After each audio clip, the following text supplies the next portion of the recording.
of the benevolent and tyrannical king. Yeah. And you want a boss like Mufasa, because he's going to explain to you what the mission is. He's going to lead you through to the goal, and he's going to tell you your role in the game, and he's going to, he wants to empower you to the point that one day you can be the leader yourself, and then he can like lay his hands off it. And Scar, who's going to micromanage and be a tyrant and dominate.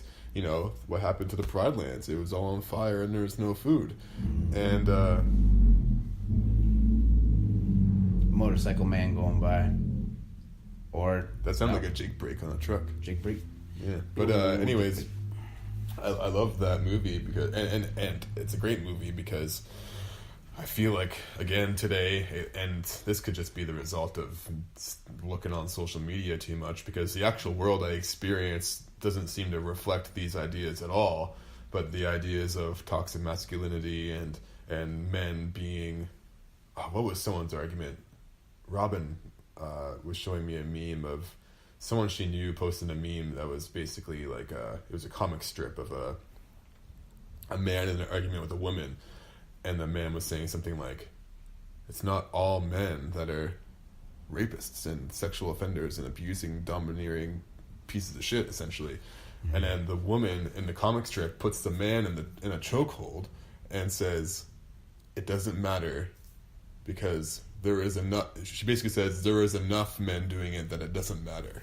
Yeah. That essentially it's on all men, you know? Yeah. And so... it's horrifying, brutal group identity, gender politics that can result in a genocide, because you can, when you lump everyone into a group and start saying that all men are toxic and you lump all men into that group, then next thing you know, you can have a genocide the same way in the Soviet Union. It was class guilt. It was guilt by, even if your grandfather was a landowner or something, you wound up in those concentration camps too, because you got lumped into that class guilt. And it's a dangerous ideology. It's dangerous. And for me, it seems like these people only have an awareness of every man being Scar.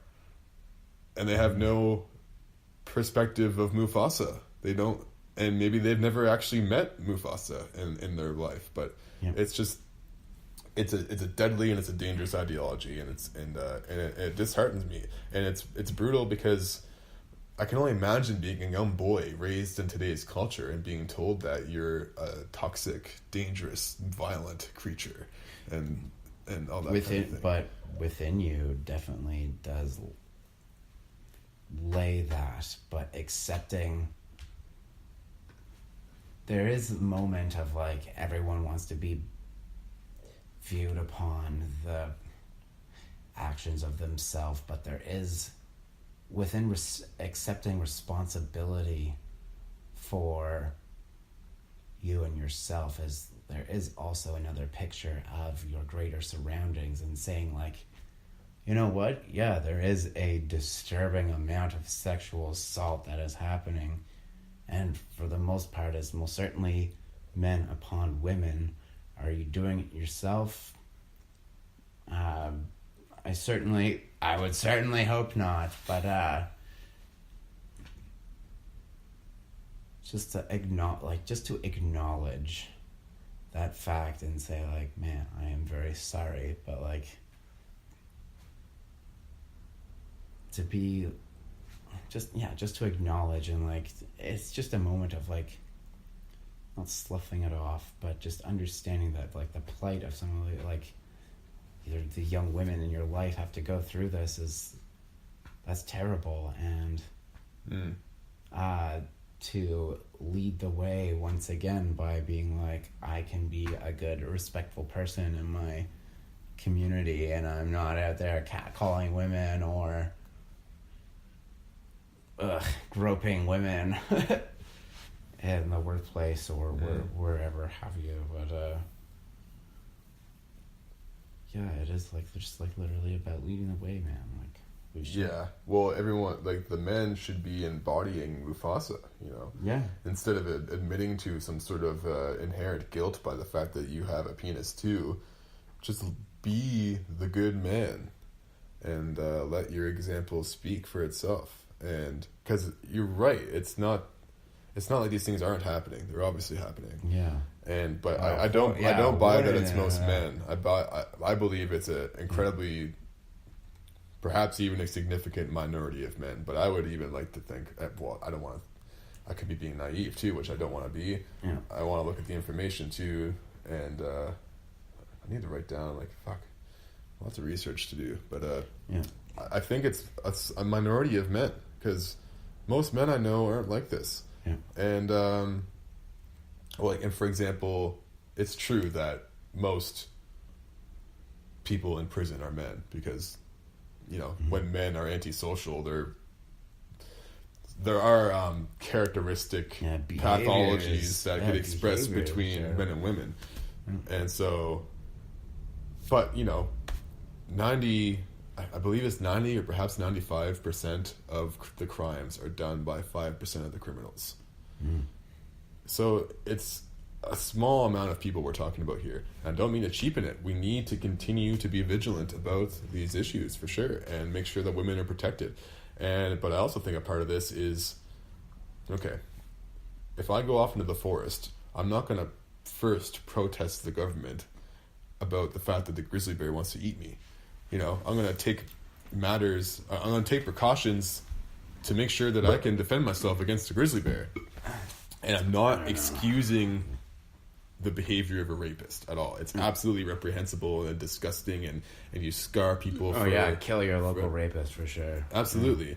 But just strictly speaking objectively about the world as it currently is, there are a small amount of psychotic, disgusting men who are going to try to rape you.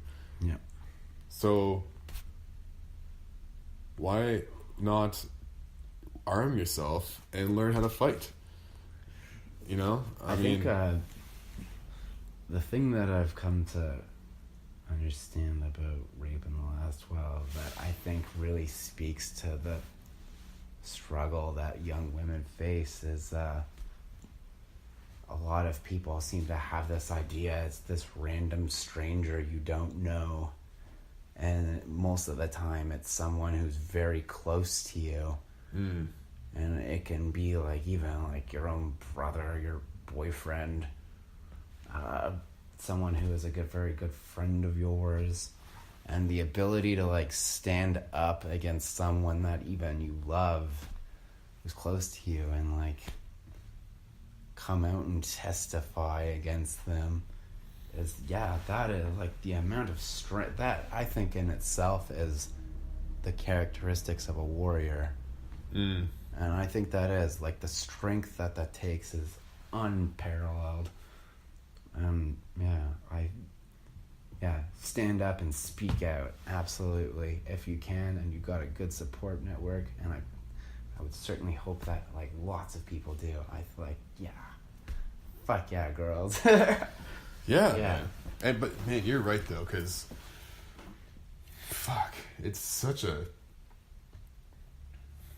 I mean, you could write a book that would be profound enough that perhaps even fictionally explores a really realistic case of what you described, where you could really build the narrative, build up someone, a man that you trust, think is trustworthy and everything, and then turns on you and rapes you or whatever. Yeah. And then you could because I feel like a lot of it too, a woman who doesn't want to come out, I mean, you might even, what if people don't believe you? What if they take the man's side, and then drop all the different, then you're going to go through years of lawyers and court and legal battles, and you're going to be the center of attention from the whole public because of it. And I think a lot of the times women face this challenge that I've just described, and they drop the charges, and a lot of it seems that these guys go, there, see, I knew she was a liar, and it's man, it turns out that I think if you put the shoe on the other foot, I think probably a good portion of the rape that happens on men you most certainly don't hear about, because once again they just clam up and tell nobody, and potentially suicide happens. Oh fuck, for sure. Yeah, and I think that's a struggle in itself, but that's brutal too, because it is the case that sometimes people lie about it.